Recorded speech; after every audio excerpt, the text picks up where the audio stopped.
It's a beautiful day. I did pray for this, but each time yesterday it was pouring down. I do hope it stays the way it is for us to finish the special occasion. I'm delighted to welcome your distinguished guests. First of all, I'm proud to welcome our Riverside Member of Parliament, Louis Selmon, who has never failed to come to this event, and other civic leaders, and Ruben, who is the Deputy Mayor, Councillor Natalie, our former Lord Mayor Gary Miller,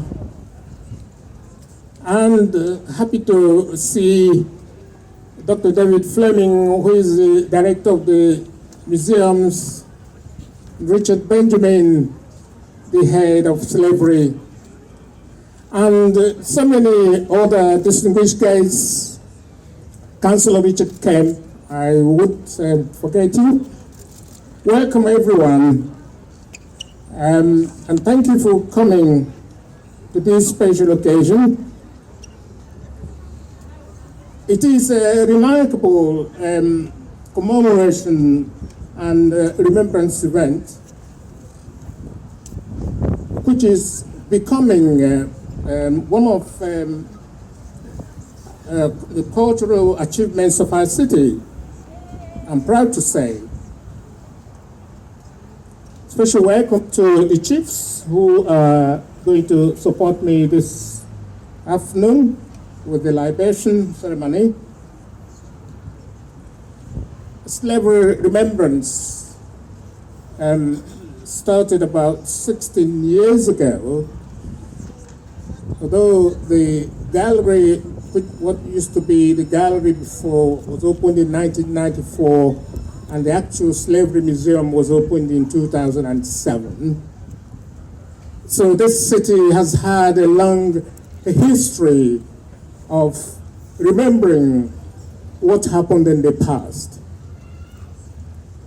And I'm delighted that this is the case, because we must remember our past. What happened during these years are too serious for us to forget. It is part of our history. It has global and local implications, and we mustn't forget. People who do not remember their history, or who deliberately don't want to remember their history, are condemned to repeat it. It is happening.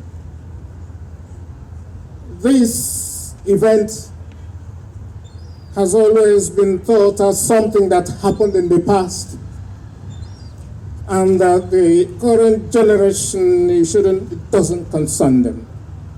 But the legacies of what happened in the past have come to live with us. and they will live with us for many, many years to come. So we mustn't forget. We must inculcate this remembering attitude to our children. Now you see what happens these days because we haven't given it the recognition it deserves. Our politicians have not inculcated it into the curriculum for our young children to learn their history. And now you see what is happening. Modern slavery has come to live with us. It has become a curse of this century and probably many small centuries to come.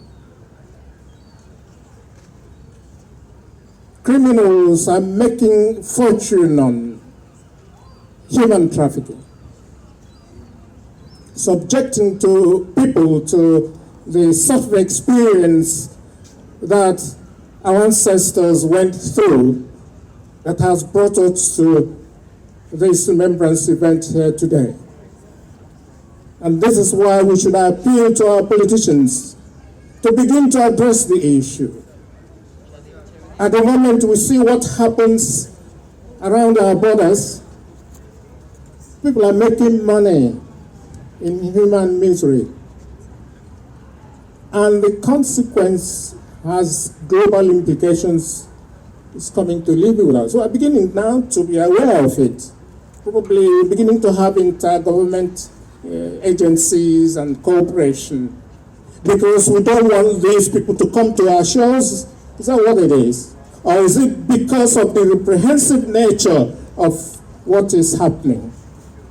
And it's estimated that about criminals are making up to $32 billion a year on human trafficking. That is not a small amount. So we must begin to address the issue. We must begin to talk about our history, talk about what happened and its legacies, and begin to have it taught in our schools, probably as compulsory subjects, so that our current youngsters don't become the criminals of tomorrow. It is important that this is the case.